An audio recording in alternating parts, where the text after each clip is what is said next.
4 सीटों का नुकसान होगा, तो क्या विधानसभा में आप उनको फिर से बुलाएंगे क्या?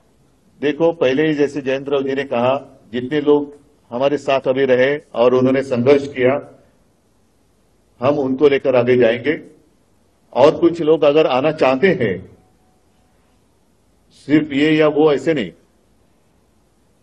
तो खींचातानी किए बिना अगर वो आना चाहते तो देखेंगे। लेकिन मैं जिसका नाम आपने लिया वो नाम लेकर मैं कुछ नहीं कहना चाहता, मैं जनरल बात कर रहा हूं। ठीक है।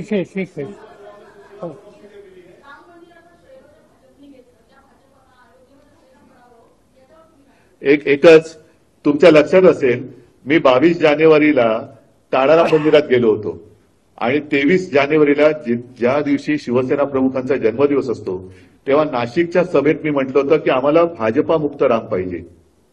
तो भाजपा मुक्त राम अयोध्यावासियांनी आणि उत्तर प्रदेश जिथे जिथे प्रभू रामचंद्राचं वास्तव्य होतं तिथे तिथे भाजपाने सपाटून मार खाल्लेला आहे। म्हणजे आता भाजप मुक्त राम झालेला आहे। लोकसभा निवडणुकीच्या निकालानंतर ज्या पद्धतीने महाविकास आघाडीच्या जागा आलेल्या आहेत, काँग्रेसचे नेते म्हणू लागलेले की आता महाविकास आघाडीमध्ये आम्ही मोठे भाऊ, तुमच्या मते कोण मोठा भाऊ आहे, कोण छोटा भाऊ? या निवडणुकीमध्ये मोठा भाऊ छोटा भाऊ वगैरे काही चालणार नाही। प्रत्येक मतदारसंघामध्ये आम्ही बसून सर्वात चांगला उमेदवार कुठल्या पक्षाकडे आहे आणि मागच्या निवडणुकीचे संदर्भ घेऊन जागा वाटपाचा निर्णय घेऊ। आमचा प्रयत्न आहे की लवकरात लवकर तो निर्णय होईल। आज प्राथमिक बैठक आमची झालेली आहे, त्यामुळे बाकी तुम्ही याच्यात काही जाऊ नका। मला वाटतं पृथ्वीराजजींनी उत्तर दिले ना, वेगळं काय याच्यातच आमची एक वाक्यता दिसते।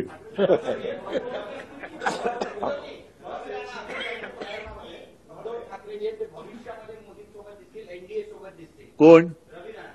ठीक आहे,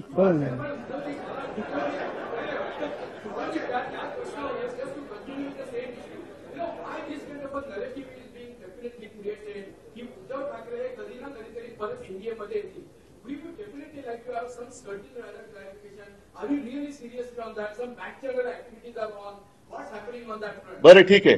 मला समजा जायचंय, यांच्यामध्ये बसून आता हो सांगू?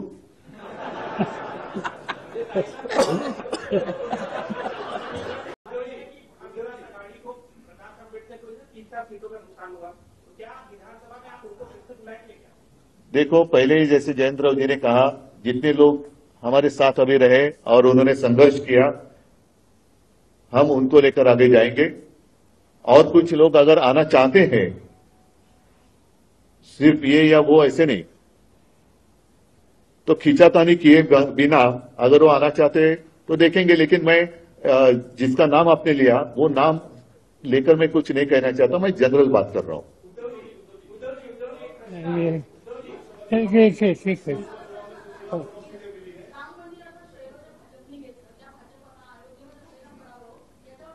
एकच तुमच्या लक्षात असेल, मी 22 जानेवारीला ताडारा मंदिरात गेलो होतो आणि 23 जानेवारीला ज्या दिवशी शिवसेना प्रमुखांचा जन्मदिवस असतो तेव्हा नाशिकच्या सभेत मी म्हटलं होतं की आम्हाला भाजपा मुक्त राम पाहिजे। तो भाजपा मुक्त राम अयोध्यावासियांनी आणि उत्तर प्रदेश जिथे जिथे प्रभू रामचंद्राचं वास्तव्य होतं तिथे तिथे भाजपाने सपाटून मार खाल्लेला आहे। म्हणजे आता भाजप मुक्त राम झालेला आहे। लोकसभा निवडणुकीच्या निकालानंतर ज्या पद्धतीने महाविकास आघाडीच्या जागा आलेल्या आहेत, काँग्रेसचे नेते म्हणू लागलेले की आता महाविकास आघाडीमध्ये आम्ही मोठे भाऊ, तुमच्या मते कोण मोठा भाऊ आहे, कोण छोटा भाऊ? या निवडणुकीमध्ये मोठा भाऊ छोटा भाऊ वगैरे काही चालणार नाही। प्रत्येक मतदारसंघामध्ये आम्ही बसून सर्वात चांगला उमेदवार कुठल्या पक्षाकडे आहे आणि मागच्या निवडणुकीचे संदर्भ घेऊन जागा वाटपाचा निर्णय घेऊ। आमचा प्रयत्न आहे की लवकरात लवकर तो निर्णय होईल। आज प्राथमिक बैठक आमची झालेली आहे, त्यामुळे बाकी तुम्ही याच्यात काही जाऊ नका। मला वाटतं पृथ्वीराजजींनी उत्तर दिले ना, वेगळं काय याच्यातच आमची एक वाक्यता दिसते।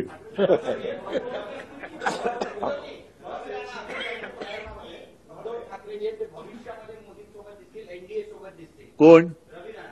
ठीक आहे,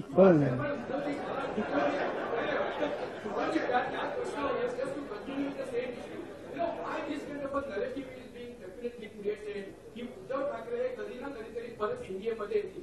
We would definitely like to have some certain clarification. Are you really serious on that? Some back channel activities are on. What's happening on that front? बरं ठीक आहे, मला समजा जायचंय, यांच्यामध्ये बसून आता हो सांगू.